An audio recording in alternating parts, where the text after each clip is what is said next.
భూమిని పాదపీఠముగా చేసుకుంది. అందుని బట్టి నాయన నీ కొందనాలు స్తోత్రాలు చేయవచ్చు. సృష్టికర్తవు సృష్టింపబడిన మానవుడు నాయన ఇదిగో ఆజ్ఞ అతిక్రమించి ప్రతివాడు తనకిష్టమైన త్రోవకు తిరిగి గొర్రెల వలె దారి తప్పి ఉండగా నిశ్చయముగా మరణములకు పాత్రులై ఉండగా పరలోకము నుండి చూసి ఏ నరుడు నశించి ఇష్టం లేదు. కారణం వీడి భూలోకమును కరుతించిన విధానాన్ని బట్టి నాయనాన్ని వందనాలు స్తోత్రాలు నిత్యము నిన్ను స్థితించుతున్న దేవదూతలు మహిమలో నీవు స్థితించుతున్నావు. నీవు పరిశుద్ధుడు గాన ప్రతిగానములు చేర్చిన దేవదూతల పొగల్కను వాటి మాటలు మానవ ప్రేమించి వారి కొరకు నాయన నువ్వు మరణించుటకు ఇష్టపడినావు. ఎంత గొప్ప దేవుడు! మా పట్ల నీకున్న ప్రేమ ఉంటుంది. అది ఆపే ప్రేమ మరణంత బలవంతమైన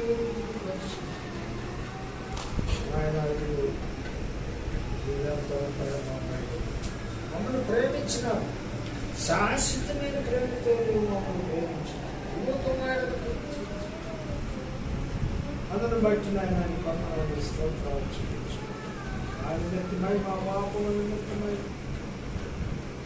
నాయన నీవు నలుగుబొట్టుటకు ఇష్టపడినావు.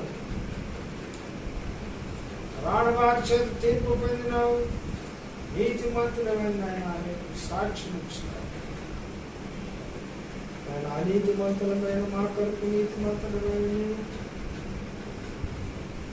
ఆయన నీవు శిక్షించబడి ఇష్టపడి రాణవారి చేత శిక్షించబడి దూషించబడి హింసించబడి ప్రలాతో కొట్టబడి నీటి నాగడ సాడబడి దొందబడి ఈ పవిత్రమైన భావనమంతయు యెరూషలేము నాయన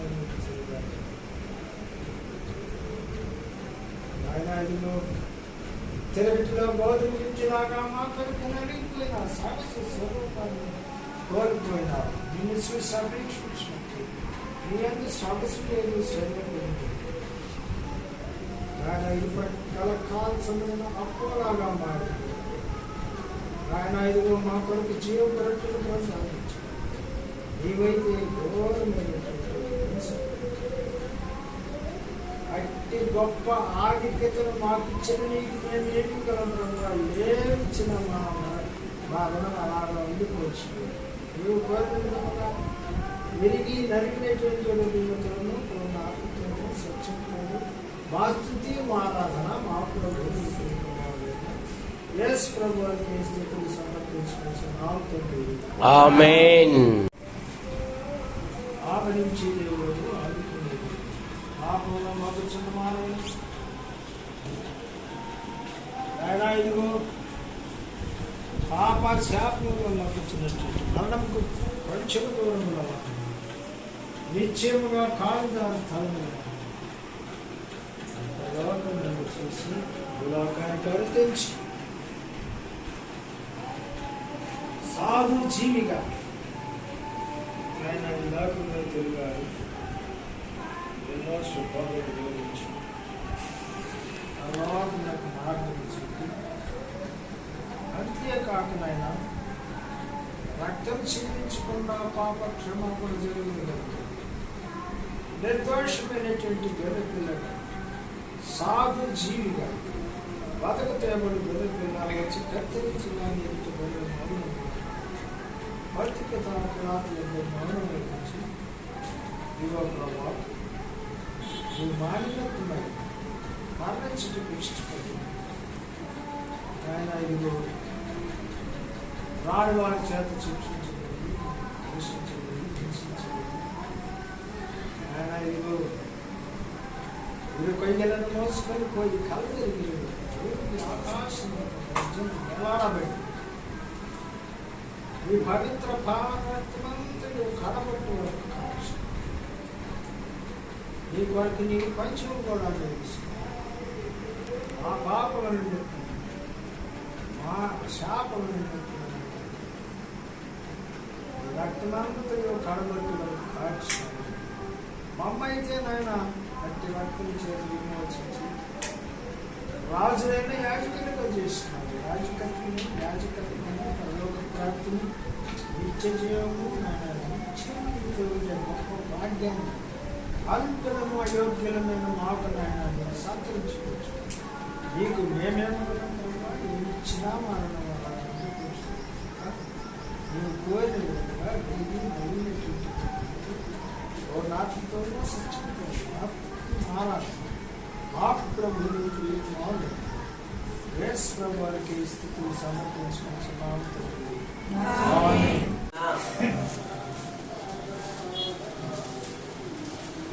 తొమ్మిది 10 వచనాలు. యెహోవా అందరికీ ఉపకరణ కనికరములు సమస్త కార్యముల మీద ఉన్నది. యెహోవా నీ క్రియలన్నీ నీకు కృతజ్ఞతాస్తుతులు చెల్లించుచున్నవి. నీ భక్తులు నిన్ను సన్నుతించెదరు. భక్తుడు ప్రభును స్తుతిస్తూ ఉన్నాడు. యెహోవా అందరికీ ఉపకారి, ఆయన కనికరములు సమస్త కార్యముల మీద ఉన్నవి. నీ భక్తులు నిన్ను స్తుతించెదరు. దేవుని మహా కనికరము బట్టి ఈ సంవత్సరంలో 5వ నెల చివరి ప్రభుదినమున ఉన్నాము. మరో నూతన నెల మన ఎదుట ఉన్నది. మనమెంతగానో ప్రభును స్తుతించాలి. మనకంటే గొప్పవారు, ఉన్నతమైన వారు, పేరు ప్రఖ్యాతులు కలిగిన వారు ఈ లోకమును విడిచిపోయారు. ఎన్నిక లేని మనలను తన రెక్కల కింద ఉంచుకొని ఆహారము, ఆరోగ్యము, ఆయుష్ ఇచ్చిన ప్రభును మనం ఎంతగానో స్తుతించాలి. ఎందుకంటే మన దేవుడు కనికరము కలిగిన వాడు. అందుకనే నేటికి మనము సజీవులమై ఉన్నాము. ఆయన వాత్సల్యములు కలిగిన వాడు. అబ్రహాముతో ఉన్నంత వరకు లోతును దేవుడు ఆశీర్వదించాడు. కానీ లోతు అబ్రహామును విడిచి సొదొమ గొమొరకు వెళ్ళాడు. పేరు ప్రఖ్యాతులు సంపాదించుకున్నాడు. తన కుమార్తెలకు అల్లులను కూడా సిద్ధం చేసుకున్నాడు. కానీ దేవునికి తీరుపోయి ఉన్న సొదొమలో ఉన్నాడు. చాలా మంది వారి యొక్క ఆధ్యాత్మిక జీవితములు ఈ దినాలలో లోకం వైపు చూస్తున్నారు. లోకములో ఉండడానికి ఇష్టపడుతున్నారు. లోక కార్యములు చేయడానికి ఇష్టపడుతూ ఉన్నారు. అయినా అబ్రహాము యొద్దకు దేవుడు వచ్చినప్పుడు అబ్రహాము గొప్ప ఆతిథ్యం ఇచ్చాడు. తరువాత నేను చేయబోయే కార్యమును అబ్రహామునకు దాచెదనా అని అంటాడు. ఆమోస్ గ్రంథంలో మరొక మాట ఉంది. తన భక్తులకు తెలపకుండా తాను చేయు సంకల్పమును ఆయన ఏమి చేయడంట, తన భక్తులకు తెలుపుతాడంట. ఇంతకు అబ్రహాం ఆకాశము నుండి ఎందుకు వచ్చామో తెలుసా? అదిగో ఆ సొదొమ గొమొర పట్టణం ఉందే, దాని పాపము ఆకాశానికి అంటుకొను. అబ్రహాము వెంటనే సాగిలపడ్డాడు. తన తమ్ముడైన లోతును తప్పించడానికి దేవుని సన్నిధిలో 6 మార్లు విజ్ఞాపనం చేశాడు. ఇప్పుడు దేవదూతలు సొదొమ నుండి వారిని బయటికి లాక్కొని వస్తున్నారు. ఎందుకు? లోతుకు ఒక పేరుంది, నీతిమంతుడగు లోతు. నీతిమంతుడగు లోతు అని పేరుంది, కానీ భక్తి జీవితంలో ఏనాడు కూడా ప్రార్థించినట్లుగా, ఏనాడు కూడా బైబిల్ చదివినట్లుగా, ఏనాడు కూడా దేవుడికి కృతజ్ఞత చెల్లించినట్లుగా లేదు. కానీ అబ్రహాం అయితే తన గుడారము కంటే ముందు దేవునికి బలిపీఠమును కట్టువాడు. అనగా దేవునికి ప్రాధాన్యత ఇచ్చేవాడు. వాటికి వెనకంజేశాడు. అదేమని రాయబడిందంటే, యెహోవా అతని యందు కనికరపడి. ఆదికాండం 19వ అధ్యాయము 16వ వచనం. ఆదికాండం 19వ అధ్యాయము 16వ వచనం. 19:16.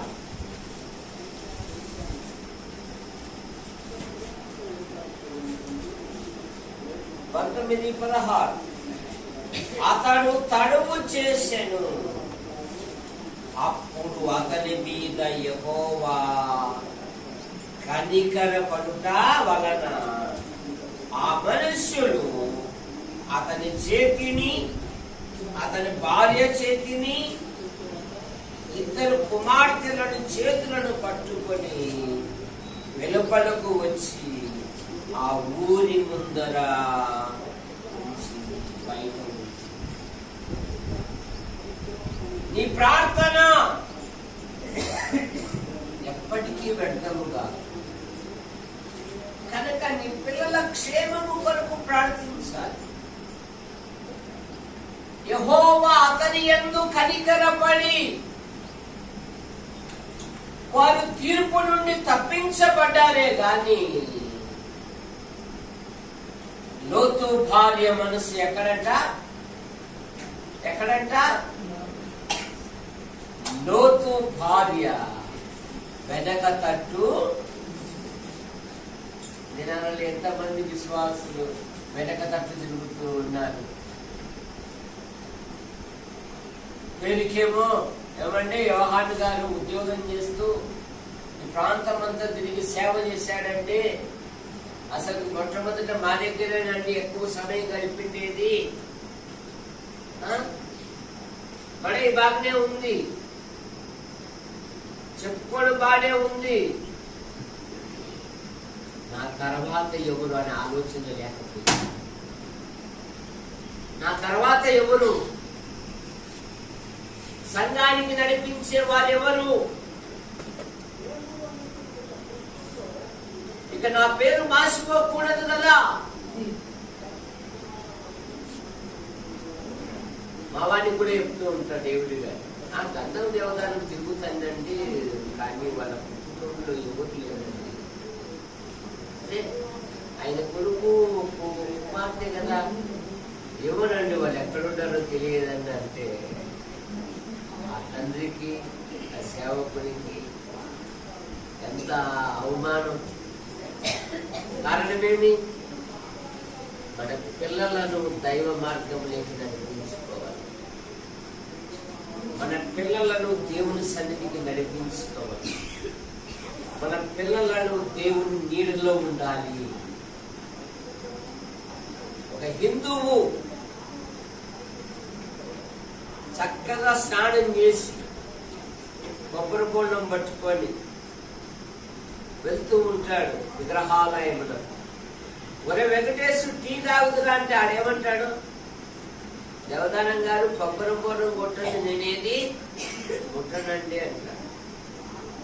ఒక ముస్లిం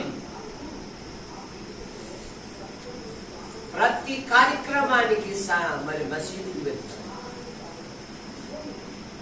మరి ఆదివారం ప్రభును ఆరాధించాలి, ప్రభును ఘనపరచాలి, ప్రభును మహిమపరచాలి. నేను నా ఇంటి వారు అనేవారు ఎక్కడున్నారు? ఎన్ని సంవత్సరాల రక్షణ పొందంటే నేను 35 సంవత్సరాలండి, 40 సంవత్సరాలండి, చెప్పుడు బాగానే ఉంది. మరి భర్త లేది, లేకుంటే భార్య లేది, లేకుంటే పిల్ల లేదు. ఈ పిల్లలు ఎక్కడా? ఈ దినం క్రికెట్ మైదానంలో కనపడుతున్నారు. ఎంత ఘోరము! యోబు అత్యంత ధనవంతుడు, కానీ పిల్లల కొరకు ఏం చేశాడు? తన పిల్లలు పాపము చేసి దేవుని కోపానికి, దేవుని శాపానికి, దేవుని ఉగ్రతకు ఎక్కడ గురి అవుతారో అని ధనవంతుడైన యోబు, యథార్థవంతుడైన యోబు, దేవుని యందు భయభక్తులైన యోబుడు, చెడుతను విసర్జించిన యోబు, తీర్పు దిగులను గొప్పవాడైన యోబు అరుణోదయమే లేచి తన పిల్లలను పరిశుద్ధపరుస్తూ ఉన్నాడు. సియోను కుమారి ప్రకారమా, నీ చేతులు ఆయన తట్టు, నీ పసి పిల్లల ప్రాణము కొడు. ఎక్కడుంది? ఏముంది? ఆ పండురాలే ముస్లింలు ఉన్నారు, పక్కన ఎట్లా ఏర్పాటు చేశారు, దానికి పోదాం అంటున్నారు ఎంతమందో. అసలు ఆయనకు సాక్ష్యమన్న ఉందా? ఆయన బతుకు ఒక సాక్ష్యమన్న ఉందా? దానికి పోదాంపా ప్రోత్సహించేవాళ్ళు, అయ్యో అని కన్నీళ్లు గార్చేవారు లేదు. దేవా సంఘములో, మా సంఘములో మేము యోహాను గారి ద్వారా అనేకమైన పరలోక ఆధ్యాత్మిక విషయాలు తెలుసుకున్నాము. మరి ఆ విషయాలు నా పిల్లలు ప్రకటించేవారుగా నువ్వెందుకు సిద్ధం చేయు ప్రభువా?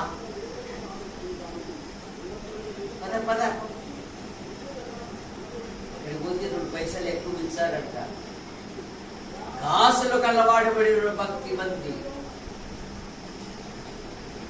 జాగ్రత్త. ప్రభు మీద ఆధారపడాలి, ప్రభు వైపు చూడాలి, ప్రభు కొరకు నీకున్న దానిలో త్యాగం చేయాలి. నీ ఆధ్యాత్మిక జీవితములో లోతును దేవుడు కనికరపడి ఆ అగ్ని గంధకానికి తీర్పులకు గురి అయిన ఆ పట్టణం నుండి రక్షిస్తే ప్రభు కొరకు నిలబడింది. తాగి మత్తుడై బలహీనమైన కార్యాలకు అలవాటు. యాకోబు మోసగాడు, కానీ తన బలహీనత ఎప్పుడైతే ఒప్పుకున్నాడో యాకోబు మీద ఆయన కనికరపడి ఇశ్రాయేలుగా మార్చాడట. ఆదికాండం 33వ అధ్యాయము, ఆదికాండం 33వ అధ్యాయము 10వ వచనం.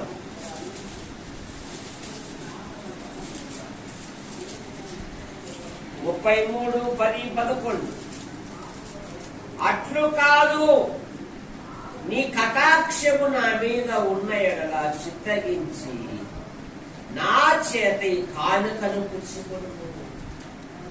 దేవుని ముఖము చూచినట్టుగా నీ ముఖము చూసి తిని, నీ కటాక్షము నా మీదికి వచ్చెను.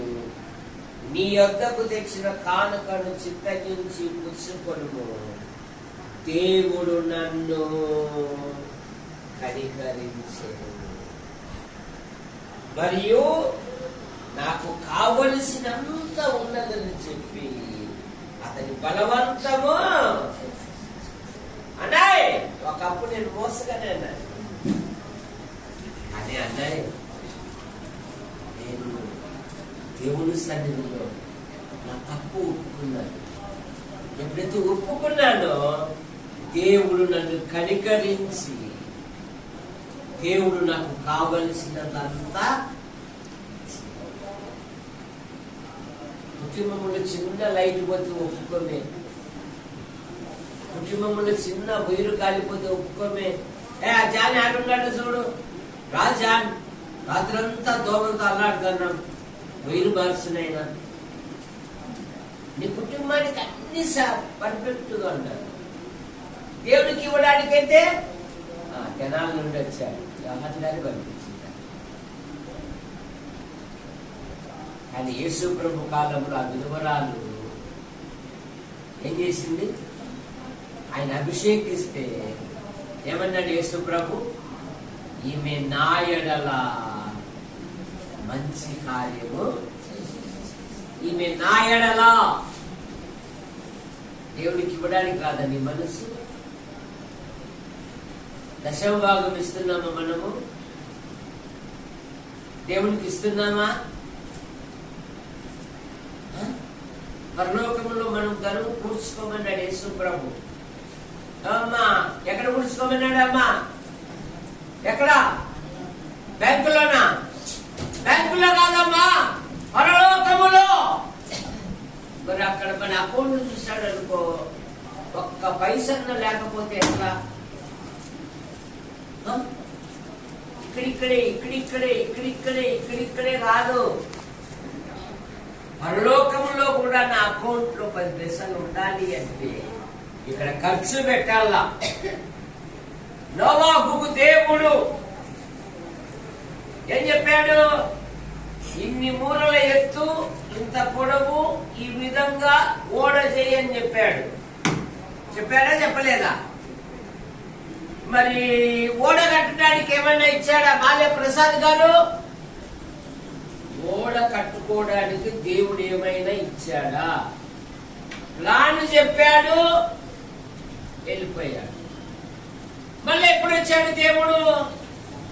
మళ్ళీ ఎప్పుడు వచ్చాడు చెప్పండి జనార్దన్ రావు గారు? ఎప్పుడు వచ్చాడు? తాళం వేసుకుని పోవడానికి వచ్చాడు. మరి ఎక్కడ ఓడ?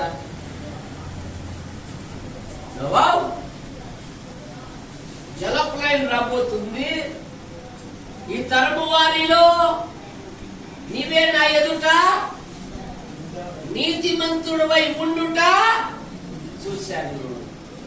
ఇదిగో ఆ దినాలలో వర్షం అంటే తెలియదు, భూమిలో నుండి ఆవులు వచ్చి చెట్లన్నిటినీ తడిపేది. ఇప్పుడు రెండవ రాకడ ఒక వింత లోకానికి. ఏది? చిన్న కాలం ఉంటే ఆయన వస్తున్నాడు వస్తున్నాడు వస్తున్నాడు అంటున్నాడే కానీ నా వయసు అంతా అయిపోతుంది, ఇంకా రాలేదే. 10 నెలల వర్షం కూడా అట్లాగే. ఏం చేశాడు? తన భార్య పిల్లలు కూర్చోబెట్టి సమావేశం పెట్టాడు. ఏమమ్మా, దేవుడు ప్రత్యక్షమై ఇది ఊరలో ఓడగట్టమన్నాడు, మరి ఎలాగైందండి? ఆ పొలం ఉంది కదా, అమ్మేసి నువ్వంటే నన్ను పంచుకొని పెళ్లి చేసుకున్నావు. మరి పిల్లలు ఏరా అబ్బాయిలు షేము హాము యాపేత్ మీరేమంటారా? ఎందుకన్న నువ్వు చేసే పనికి ఎప్పుడన్నా మేము కాదన్నామా? మీరంటే నా రక్తం రా. అమ్మా కోడళ్ళు మీరు ఏది బాబయ్యా, మీ ఇంటికి వచ్చినాక ఇంకా స్వార్థం అసూయ అనేది మేము మానేసాము. నువ్వేది చేసినా దేవుడికి మహిమకరంగా చేస్తావు కదా మామయ్య. అందుకని నీతి ప్రకటించిన నోవాహును మరి 7 ఆయన ఏం చేశాడు? కాపాడాడు. పాటుపడాలి. ఏం పడాలి? పాటుపడాలి. అన్ని ఉచితమైన ఆలోచన ఉండకూడదు. వీడండి ఉచితంగా ఇచ్చే పినాయిలు కూడా తాగుతాడండి అంటున్నాడు. అలాగా మన త్యాగం ఏది? మన సమర్పణ ఏది? ప్రభు కొరకు. కనుక ఇదిగో యాకోబు అంటున్నాడు, అన్నాయ్ ఒకప్పుడు నా జీవితం కూడా మోసకరమైంది. 32వ అధ్యాయంలో అడిగాడు దేవుడు, నీ పేరు ఏంటి అని. నీకు తెలియదా అని నేను ప్రశ్నించలేదు, కానీ నా పేరు యాకోబు అని. నా పేరు ఇక మీద నీ పేరు యాకోబు అనబడదు, ఇశ్రాయేలు అనబడేను అన్నాయి. ఆయన నన్ను కనికరించి నాకు కావలసినంతా ఇచ్చాడండి. ఏమంటున్నాడు యెషయాతో? ఆయన నా యందు కనికరించి. ఆయన కనికరము గల దేవుడు, కనికరము గల సంపన్నుడు. దావీదు కూడా అలాగే యోసేపును కూడా. యోసేపు అన్యాయమైన శిక్షను భరించాడు, జైల్లో వేయబడ్డాడు. అది మునికి కూపము.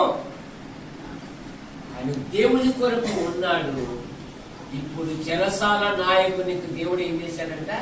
కనికరము పుట్టించి. ఆదికాండం 39వ అధ్యాయము 21వ వచనం. ఆదికాండం 39వ అధ్యాయము 21వ వచనం.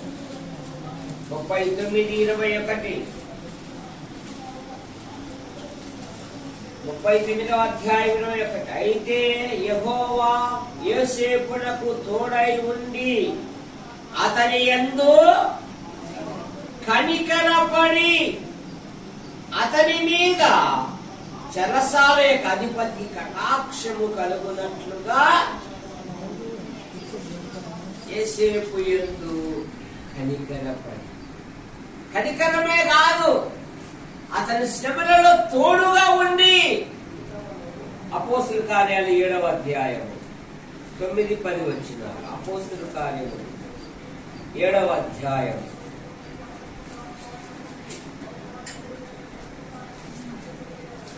ఆ గోత్రకర్తలు మత్సరపడి యోసేపును ఐగుప్తులోనికి పోవుటకు అమ్మి వేసిరి గాని దేవుడు అతనికి తోడై ఉండి అతని శ్రమలన్నిటి నుండి తప్పించి దయను జ్ఞానమును ఐగుప్తు రాజైన ఫరో ఎదుట అతనికి అనుగ్రహించినందున ఫరో ఐగుప్తునకును తన ఇంటి అంతటికి అతని అధిపతిగా నియమించాడు. కనికరపడమే కాదు, అతనికి తోడై ఉన్నాడు. అతని శ్రమలన్నిటిలో నుండి తప్పించాడు. అసూయపడిన అన్నలే యోసేపు పాదముల దగ్గర పడి, అయ్యా దాసులము, నాకు ధాన్యము. వీడు రూబేను గాడు కదా, వీడు సిమియోను గాడు కదా, రే మీరు నాకు కీడు చేయ ఉద్దేశించింది కానీ దేవుడైతే అది మేలుకు ఉద్దేశించాడు. కనుక భయపడకుడి, నేను మిమ్మును మీ పిల్లలను పోషించదని చెప్పి వారితో ప్రీతిగా. ఆయన కనికరం ఉంటే చాలు, నువ్వు ఎక్కడ ఉన్నా ఆయన ఉన్నతమైన స్థానంలో వస్తాడు. ఆయన కనికర సంపన్నుడు. దావీదు సౌలును కనికరించి ఏం చేశాడు? ముట్టలేదండి, అందుకని సింహాసనం మీద కూర్చోబెట్టాడు. నా స్నేహితులు చెప్పారు, నిన్ను చంపమన్నారు కదా, కానీ నేనైతే నీ యందు కనికరించి. 1 సమూయేలు గ్రంథం 24వ అధ్యాయం 10వ వచనం. 4వ అధ్యాయము 10వ వచనం.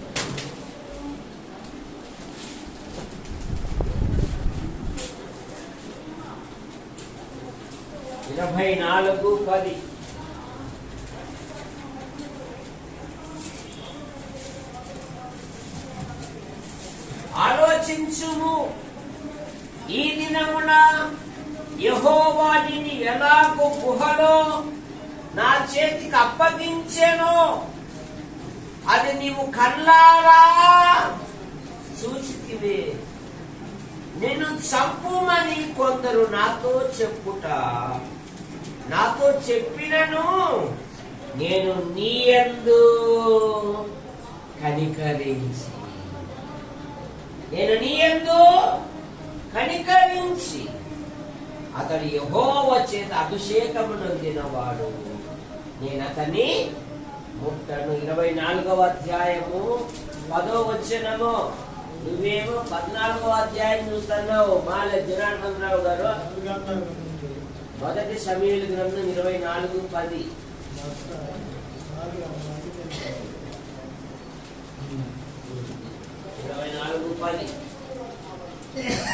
కనుక ఆయన కనికర సంపన్నుడు, కనికరం కలిగిన దేవుడు.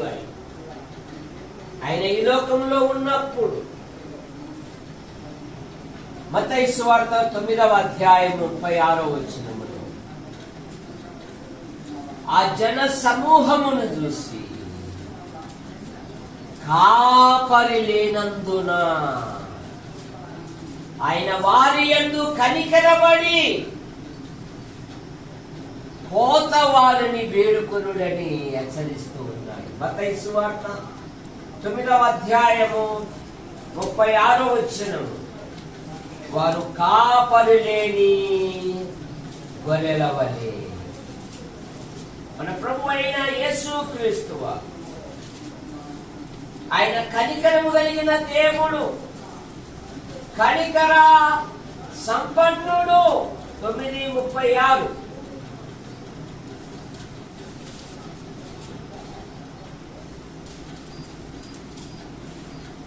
ఆయన సమూహములను చూసి వారికి వారు కాపరి లేని గొర్రెల వలె విసికి చెదరి ఉన్నందున వారి యందు కనికరపడి, కోత విస్తారమే దాని పనివారు కొద్దిగా ఉన్నారు కనుక తన కోతకు పనివారిని పంపుమని యజమానుని వేడుకొనుడని తన శిష్యులతో.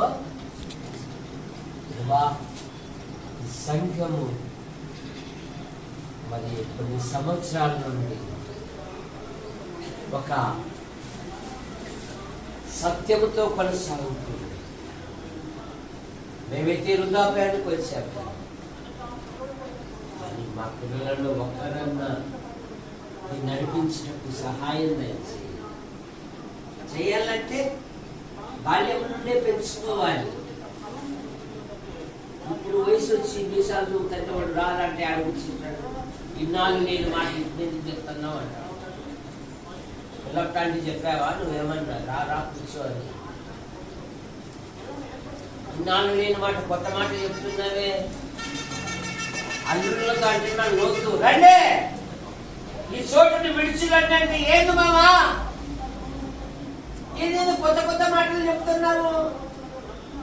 అమ్మాయి దగ్గర వచ్చినప్పుడు బల సంతోషపడ్డా, అమ్మా బాయ్ ఫ్రెండ్ వచ్చాడమ్మా, మాట్లాడండి అమ్మా, త్వరగా పెళ్లి అవుతుందిలేమ్మా అని అన్నావు. కానీ ఒక్క రోజన్నా తీర్పు గురించి గాని ప్రభుని గురించి గాని చెప్పావా? తన అల్లుళ్ళ దృష్టికి లోతు ఏమయ్యాడట, ఎగతాళి చేయువాని వలె ఉన్నాడట. ఆదికాండం 19వ అధ్యాయం.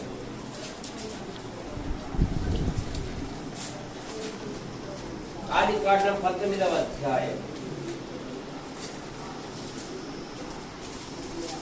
14వ వచనం. 19:14 చదవండి అమ్మా. తెలుగు చిన్నోళ్ళు చదవండి, అనుభవం వద్దు. లోతు బయటికి వెళ్ళి తన కుమార్తెలను పెళ్లాడనై ఉన్న తన అల్లుళ్లతో మాట్లాడి, లేండి ఈ చోటు విడిచిపెట్టి రండి, యెహోవా ఈ పట్టణమును నాశనం చేయబోతున్నాడు. అయితే అతడు తన అల్లుళ్ళ దృష్టికి ఎగతాళి చేయవాని వలె. ఎందుకు? ఒక్కరోజు కూడా ఫ్యామిలీ ప్రేయర్ లేదు. కాదు మమ్మల్ని ఎప్పుడైనా ముందుకు వచ్చి ఒక రోజున ప్రార్థన కూర్చోబెట్టామమ్మా. మా అమ్మాయిలు అండి డిగ్రీ చదివారండి, మా అమ్మాయి అండి ఎంఏ అండి, మా అమ్మాయి అండి ఎంఏ డిగ్రీ అండి అని సంబంధాల మీద ఉన్నంత మనస్సు వారి రక్షణ మీద మనసు పెట్టలేకపోయారు. అల్లుడు, ఈ రోజు నేను ఈ స్థితిలో ఉన్నానంటే దేవుని కృప. మీరు కూడా యేసుక్రీస్తును విశ్వాసం ఆయన మార్గంలోకి రండి, ఆయన మార్గంలో ఉండి ఎదగండి, దేవుడు ఆశీర్వదిస్తాడు. అబ్రాహాము ఏం చేశాడు? 18-19 అబ్రాహాము ఏం చేశాడు చూడండి. 18-19 అబ్రహామును గూర్చి అతని కలగజేయనట్లు తన తర్వాత తన పిల్లలను తన ఇంటి వారును నీతి న్యాయములను జరిగించుచు యెహోవా మార్గమును గైకొనుటకు అతనికి వారికి ఆజ్ఞాపించినట్లు నేను అతన్ని ఎరిగి ఉన్నాను. ఎవరు సాక్ష్యం ఇస్తున్నారు? మరి ప్రసాద్ గారు ఏమండి, ఇక్కడ ఎవరు సాక్ష్యం ఇస్తున్నారు? దేవుడి అబ్రహామును గురించి సాక్ష్యం ఇస్తున్నారు. ఏమని? తన తర్వాత అంటే నేను వెళ్ళిపోయినా కూడా రెండు భాగాలు ఉంటాయి. తన వారు, తన ఇంటి వారు అంటే పనివారు. అందుకని ఎలియాజరు బావి దగ్గర మోకాళ్ళు ఏం చేశాడు? ప్రార్థన చేశాడు. రే, నేను ఊరు అనే పట్టణంలో ఉంటే ఆయన నన్ను పిలిచాడు. ఈరోజు ఈ ఐశ్వర్యం అంతా నా గొప్పతనం కాదు, దేవుడిచ్చినది.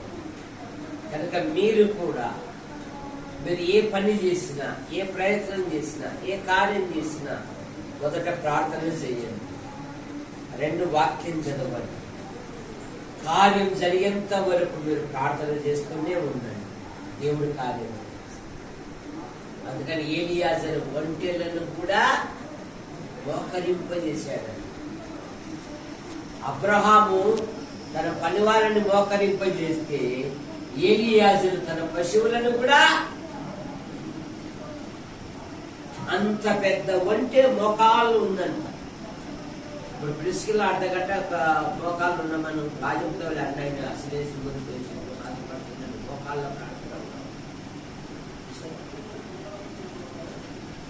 సాధకం, భక్తి సాధకం ఉండల్లా. నువ్వు చెప్తే రాదది. ఇది ఆధ్యాత్మిక జీవితంలో నేను పరలోకానికి వెళితే నా పిల్లల పరిస్థితి, మరి ప్రభుని నమ్మకపోతే అలా. ఏమండి, మీరు అబ్బాయి కొడుకువే కదా? అవునండి. మరి ఏం రావడం లేదు సార్. ఏ రోజు కానీ మా అమ్మ మా నాయన ప్రార్థనకు రా అని కూడా కూర్చోబెట్టలేదు. అది వాళ్ళకి అబ్బింది కానీ నాకు అవ్వలేదండి. అది వాళ్ళకి అబ్బింది కానీ నాకు కారణమేమి? మరి ఎప్పుడైనా కూర్చోబెట్టి వాళ్ళతో మాట్లాడింటే కదా, వాళ్ళ కొడుకు కన్నీళ్లు కార్చిందే కదా. సమూయేలు పెంచిందానే పాలు విడిచు వరకు వాడు మందిరం లోపలికి వస్తానే ఏం చేశాడంట? అక్కడనే వాడి యెహోవాకు పాలు విడిచిన వానికి ఎవరు నేర్పించారు ఆ మాట? ఎంత జ్ఞానం ఉంటుందో వానికి. నేను మందిరానికి పోతే ప్రార్థన చేయాలనే మనసు ఎక్కడి నుండి వస్తుంది? తల్లేగా. తల్లి ఎలాంటిదో బిడ్డ కూడా అట్లాంటిదని లోక సామెత ఉంది. అందుకని తల్లిదండ్రులాగా మీ పిల్లలకు కోపం రేపక ప్రభు శిక్షలోను బోధలోను వారిని ప్రభు అయిన యేసుక్రీస్తువా ఆయన మాటలు వింటూ 3 దినాలు గడిచిపోయాయి. వేలాది మంది ఉన్నారు. శిష్యులు సలహా ఇస్తున్నారు, ఆ సమీప ప్రాంతాలకు పంపండి. వారు ఏదైనా రొట్టె ముక్కలు తెచ్చుకొని తిని మళ్ళీ వచ్చి బోధ వింటారు. కొన్ని క్యాటరింగ్ ఇస్తామంటే చాలా వేలవుతుందంటే, యేసు ప్రభు దగ్గరికి వచ్చిన ప్రతి ఒక్కరిని ఆయన ఆకలితో పంపివేయడు. ఆయన కనికరపడుతూ ఉన్నాడు. చూడండి, మనస్సు లేనందున మత్తయి సువార్త 15వ అధ్యాయం 17వ అధ్యాయం మత్తయి సువార్త 15వ అధ్యాయము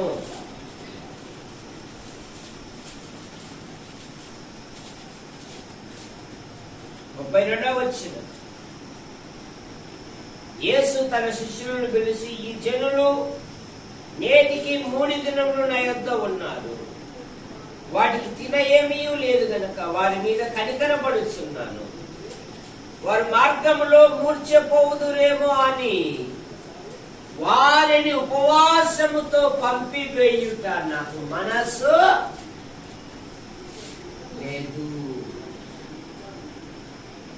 దేవుని యొద్దకు వచ్చిన ప్రతి వారిని ఆయన తృప్తిపరిచేది. ఆయన తృప్తిపరిచే అంటున్నాడు, వారిని ఉపవాసంతో పంపుట నాకు మనస్సు లేదు. అయ్యా, ఈ అబ్బాయి దగ్గర 5 రొట్టెలు 2 చిన్న సోపులు ఉన్నాయండి, అది చాలయ్యా మీ ఆకలి తీర్చడానికి. వాడిని కోరి చెప్పింటారు, వాళ్ళమ్మని ఆయన చెప్పింటారు, నైనా దేవునికి అవసరమైతే నీ దగ్గర ఏదున్నా అది దేవునికి ఇవ్వడం నేర్చు. దేవుడిని ఎక్కడ తెలుసు. ఆ పిల్లగాడు ఆ కొండ చాటున, ఆ చెట్టు చాటున, గుట్ట చాటున 5 రొట్టెలు 2 చేపలు ఎంతసేపు తినొచ్చు అని మా అమ్మ చెప్పింది. దేవునికి అవసరమైతే నా దగ్గర ఏదున్నా కడుపు మార్చుకోనైనా దేవునికి, దేవుడు ఆశీర్వదిస్తాడు. వాడు తీసుకుని వచ్చాడు, వారిని తృప్తిపరచి ఇంకా 12 గంపలు మిగిలిన. ఎందుకు? ఆయన బోధ వినే వారిని తృప్తిపరుస్తాడు. ఆ 50 మంది పంక్తులు కూర్చోబెట్టిన 12 మంది శిష్యులతో ఏమంటున్నాడంటే, అయ్యా ఈ 3 దినాలు ఈ ప్రజలను చక్కగా కూర్చోబెట్టి అల్లరి చేయకుండా చూసుకున్నారు కదా, మీరు ఈ గంపలు ఎత్తుకొని మీ ఇళ్ళకి వెళ్ళండి అయ్యా, మీ భార్య పిల్లలతో మీరు కూడా తృప్తి. గొప్ప దేవుడు ఆయన వినేవారిని తృప్తిపరుస్తాడు. ఆ కార్యక్రమాలకు సిద్ధపడడానికి ప్రయాసపడే వారిని కూడా సిద్ధం చేస్తాడు. చూడు, మన మందిరంలో కనీసం ఓ సుక్క నీళ్లు కూడా తెచ్చుకోండి. ఆదివారం అయితే ఇంత మునుపు ఒక క్యాన్ పెట్టేటోడు. సరే, కారణమేమి? మనస్సు పోతా ఉంది. మందిరములో పరిచర్య అనేది చేస్తే చాలు, నువ్వు ఎవరు మాట వద్దు, నువ్వు ప్రభువును బట్టి పరిచర్య చేయి, నీ కుటుంబాన్ని ఆశీర్వదిస్తావు. ఎర్రగుంట్ల అని కడప జిల్లాలో ఉంది. అబ్బాయి ఉన్నతమైన చదువు చదివాడు, సండే స్కూల్ జరిపిస్తాడు, కూడికలకు సంగీతం కొడతాడు. ఆ పిల్లడు ఎప్పుడు అనేవాడు, అంకుల్ నా స్నేహితుల పిల్లలకు పెళ్లిళ్ళు అయిపోయి వారి పిల్లలు పుట్టి వారి కాలేజీలకు స్కూళ్ళకు తీసుకుని పోతున్నారు అంకుల్, నా ముందర నాకు సిగ్గుగా ఉంది, నన్ను పెళ్ళే కానీ ప్రార్థన చేయండి అంకుల్. నువ్వు భయపడా, నువ్వు చేస్తున్నది దేవుని పని, నీ జీవితంలో దేవుడు గొప్ప కార్యం జరిగిస్తాడు అని చెప్తే, ఈరోజు ఢిల్లీలో జాబ్ చేస్తున్నాడు అబ్బాయి. అంకుల్ నాకు జాబ్ వచ్చింది అంకుల్ మీరు చెప్పినట్టే అని వాళ్ళు ఫోన్ చేశారు. ప్రభు పని హృదయపూర్వకంగా చేయి, నీ కుటుంబానికి దేవుడు ఇచ్చేస్తాడు. సంఘములో జరిగే సమస్యల మీద ఏమాత్రం మనసు పెట్టాలి, నీ పని నువ్వు చేయి, దేవుడు దీవిస్తాడు. ఇక్కడ అంటున్నాడు వారిని ఉపవాసముతో పంపుట నాకు మనస్సు లేదు. వారి యందు కనికరపడుచున్నాను. దేవుని కనికరములు అనంతములు. మత్తయి సువార్త 24వ అధ్యాయం 30వ వచనములో ఇద్దరు గుడ్డివారు ఆయన ఎదుట సాగిలపడి, అయ్యా మాకు చూపు దయచేయి అని వారు ప్రభుని అడిగారు. ఆడేమని రాయబడిందంటే, ఆయన వారి యందు కనికరించి వారికి దృష్టిని ప్రసాదించెను, వారికి చూపునిచ్చాడు దేవుడు. అందుకని ఆధ్యాత్మిక జీవితంలో చాలా మంది ఎలా ఉన్నారంటే, నేను చెడిపోతున్నాననే భావన లేదు కానీ ఇతరులు చెడిపోతున్నారనే ఆలోచన మీద మనసు పెడుతున్నారు. వాళ్ళు చూడు, వీళ్ళు చూడు అనే బదులు, నా భక్తి జీవితంలో నేను ప్రభువునకు అర్హమైన పాత్రగా ఉన్నానా లేనా అనే ఆలోచన లేదు ఈ దినాలలో. దేవుడు వాడబడే అర్హమైన పాత్రగా ఉండాలి. నీ హృదయములు అసహ్యకరమైనవి తొలగించుకోవాలి. వృద్ధురాలు హన్న 84 సంవత్సరములు వయసు వచ్చినను ఏం చేసిందంటే, ఆమె దేవాలయమును విడువక రేయింబగళ్ళు ప్రార్థనలు ఉపవాసములతో సమయం గడిపిందంట. మరి నీవెందుకు ప్రార్థన చేయలేకపోతున్నావు? ఎగతాళి చేసే బదులు ఎగతాళి చేసేది ముందు ఉంటున్నాం మనము. ఒకరి జీవితాలు పాడు చేయడానికి ముందు ఉంటున్నాము. ఇద్దరు ఐక్యతగా ఉన్నారంటే ఎట్లా చెడగొడతామా అనే ఆలోచనలో ఉన్నాం మనం. అదే నేను చెడిపోతున్నానని ఆలోచన రావడం లేదు. ఇక గుడ్డివారు ఆయన మోకాలు లేదు, ఆయన ఎదుట మోకాళ్ళు ప్రభువా, ఆయన వారి యందు కనికరపడి వారికి చూపునిచ్చాడు. నాయని గ్రామంలో ఒక విధవరాలు ఉంది. ఆమెకు ఒకే ఒక కుమారుడు చనిపోయాడు. మృతుడు పట్టణంలో నుండి వెలుపలికి వస్తున్నాడు.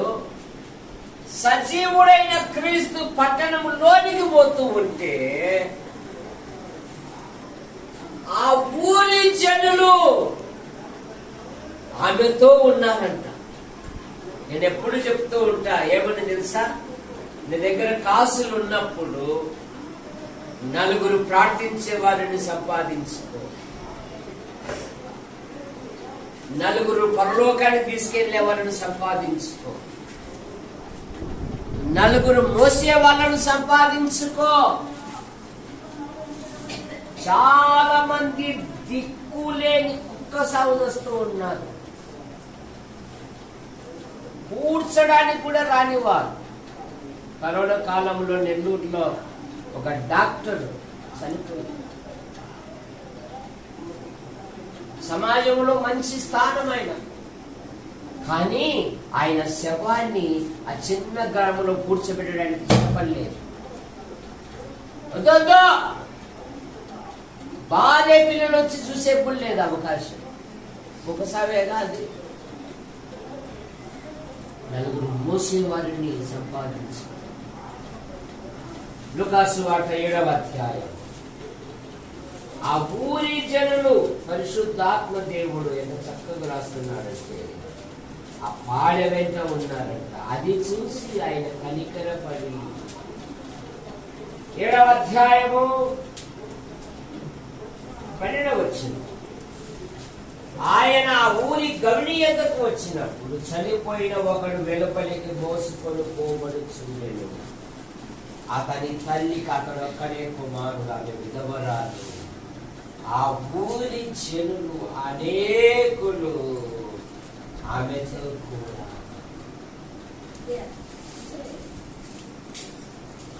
కూడా ఉన్నారు. అయ్యా ఆమె కుమారుడయ్యా మాకు ఎన్నో విధాలుగా సహాయపడే వాళ్ళయ్యా. ఇది చివరి దినం కదయ్యా, ఇప్పుడు కాకపోతే ఇంకెప్పుడయ్యా అని ఆ ఊరి జనులే వచ్చారంట. అది చూసిన రక్షకుడు అమ్మా ఏడవవద్దు, ఆ పాడెను ముట్టగా చనిపోయిన వాడు సజీవుడై. గొప్ప దేవుడు, ఆయన ఆదరించు దేవుడు. నా కొడుకు మార్చబడ్డాడా, నా కొడుకు త్రాగుపోతే, నా కొడుకు తిరుగుపోతే, నా కొడుకు మీద లేదు మనసు కానీ పోతున్నాడు, అది కూడా పోతుంది. అవసరమా ఇవి? నిజమైన భక్తి కలిగిన తల్లిదండ్రులు తమ పిల్లలను భక్తి మార్గంలోకి నడిపిస్తారు. వాళ్ళకు సంపద లేకపోవుని దైవ మార్గములో పెంచు. తిమోతి పత్రికలో ఒక మాట ఉంది, దైవ భక్తి ఇప్పటి లోకములోను రాబోవు జనార్దనరావు గారు రాబోవు లోకమందు గొప్ప లాభ సాధనమై ఉన్నది. దైవ భక్తి దేవుని యందు భయభక్తులు నేర్పించి చాలు.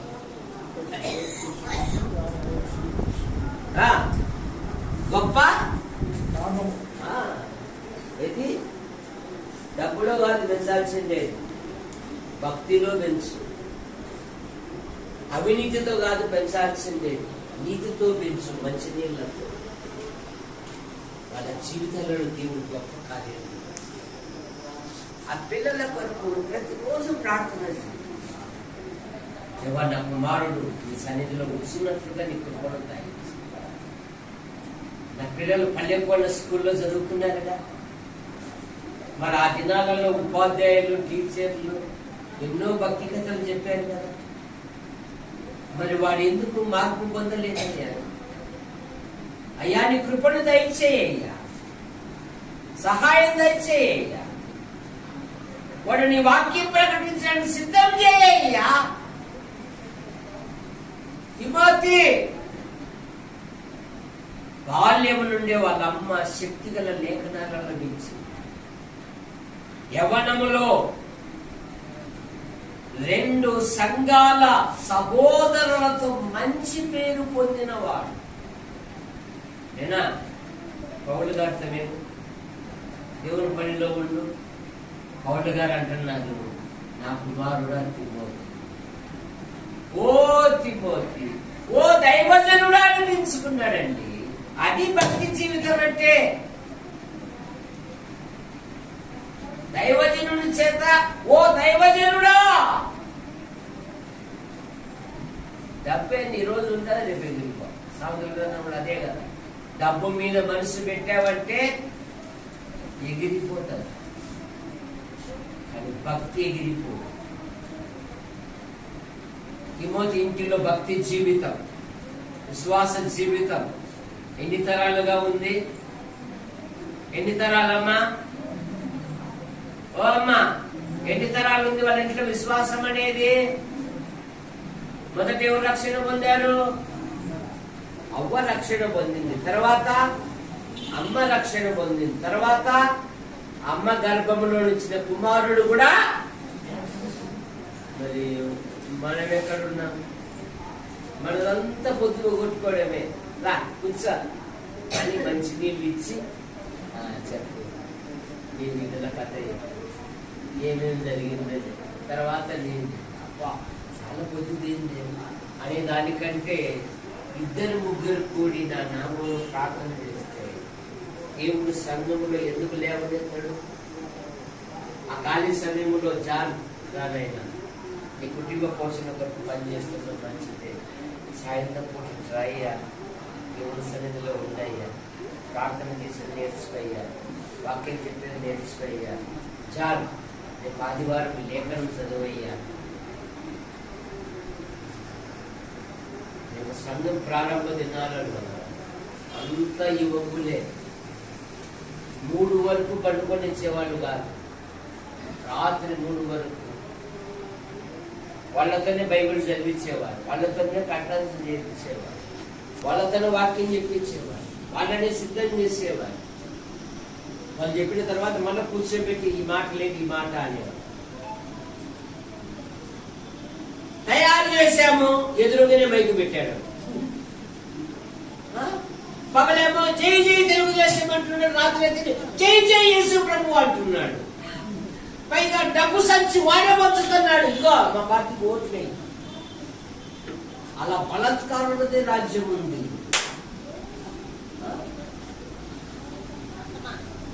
అట్లా తయారు చేశాము. వాడు బతుకు బాగలేదు, వాడు మంచాలు ఎక్కుతాడు, వాడు వీధిలో మీటింగ్ పెడుతున్నాడు. సాక్ష్యమన్నావు తట్టుకోనండి, నలుగురిలో చెప్పడానికి నా బతుకు ఖచ్చితంగా ఉందా అనేది కూడా లేదు. డబ్బు ఉంటే ఏదైనా చేయొచ్చు అన్నట్టు. సాక్ష్య జీవితం ఎక్కడా ఉందా? నీ సాక్ష్యము నలుగురిలో జాగ్రత్త. మనము కూడా ఒకప్పుడు పాపముల చేత, దోషముల చేత, అపరాధముల చేత, దేవుని కోపానికి, దేవుని శాపానికి, దేవుని ఉగ్రతకు గురి అయిన మనలను ఆయన కనికరించి పునర్జన్మ సంబంధమైన స్నానము ద్వారా మనలను రక్షించెను. తీతు పత్రిక 3వ అధ్యాయము, తీతు పత్రిక 3వ అధ్యాయం.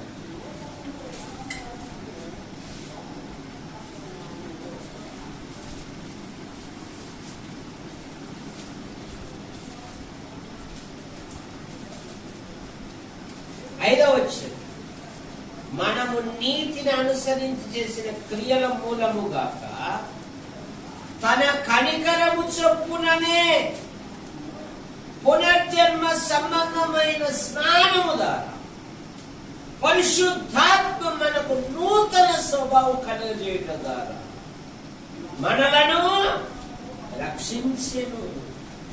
మనం ఆయన కృప వలన నీతిమంతులమని తీర్చబడి నిత్య జీవం గూర్చిన నిరీక్షణను బట్టి వారసులగుటకై ఆ పరిశుద్ధాత్మను మన రక్షకుడైన యేసుక్రీస్తు ద్వారా ఆయన మన మీద సమృద్ధిగా కుమ్మరించెను.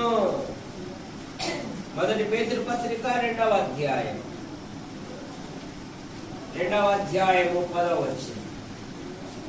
ఒకప్పుడు ప్రజగా ఉండక ఇప్పుడు దేవుని ప్రజలైతిరి, ఒకప్పుడు కనికరింపబడక ఇప్పుడు మనము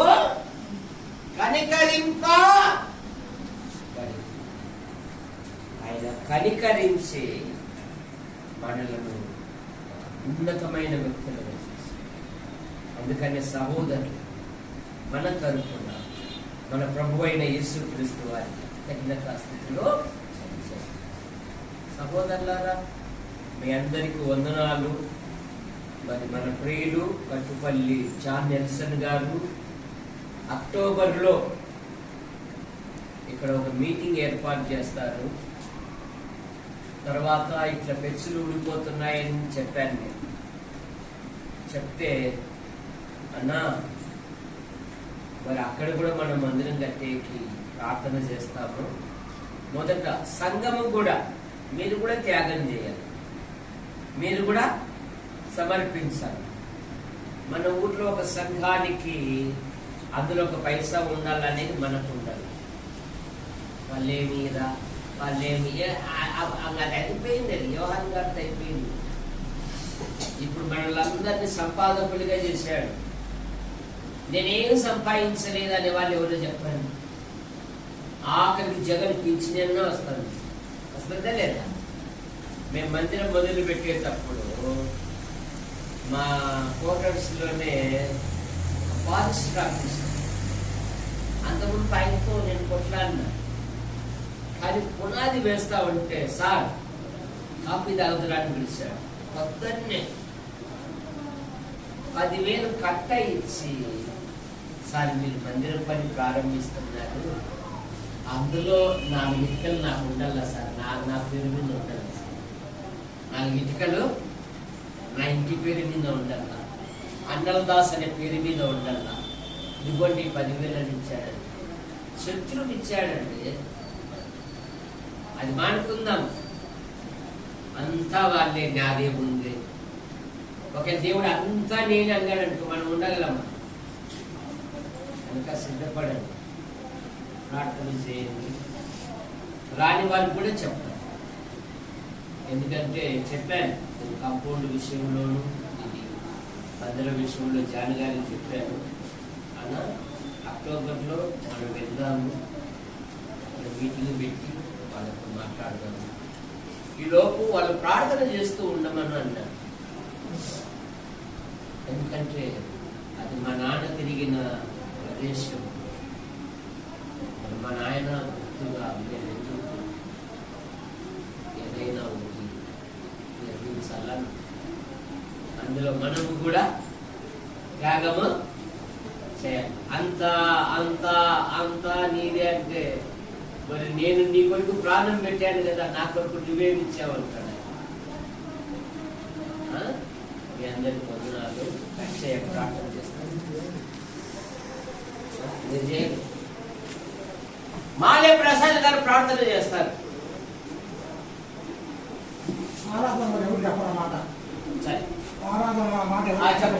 చెప్పవాలి ఎవరు? చెప్పు. అవునవునవును, రావుడు రావుడు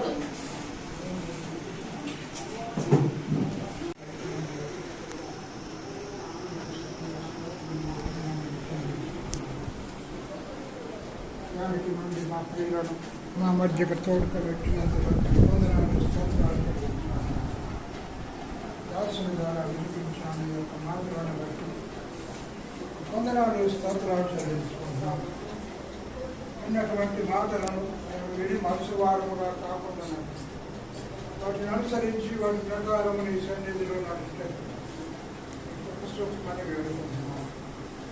చేరువచ్చిన మా ప్రియులందరిని బట్టి వందనాలు, స్తోత్రాలు చెల్లించుకుంటున్నాము. ఉన్నటువంటి మాటలను అందరి హృదయాల్లో ఫలించినట్లు నాయన నీకు స్తోత్రాలు వేడుకుంటున్నాను. ఇప్పటి వరకు నాయన మీరు మా మధ్యలో ఉంది కార్యములు జరిగించినందుకు వందనాలు, స్తోత్రాలు చెల్లించుకుంటున్నాను. యేసుక్రీస్తు అతి శ్రేష్టమైన నామములో ప్రార్థించి అడిగి వేడుకుంటున్నాను. ఆమేన్. ప్రభు చిత్తమైతే రేపు నెలలో పెనుమాకలో ఎలాండి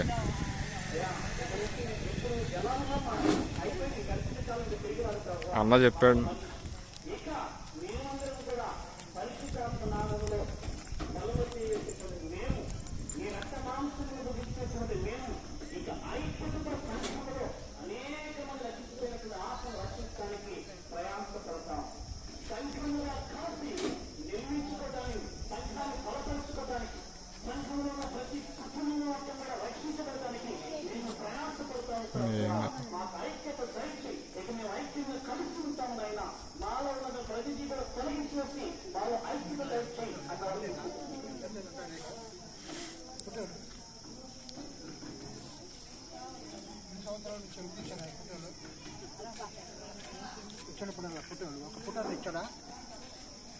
ఒక పుటాన్ని ఇచ్చారా? 2 ఫోటోలు ఆడ చూపెట్టారు.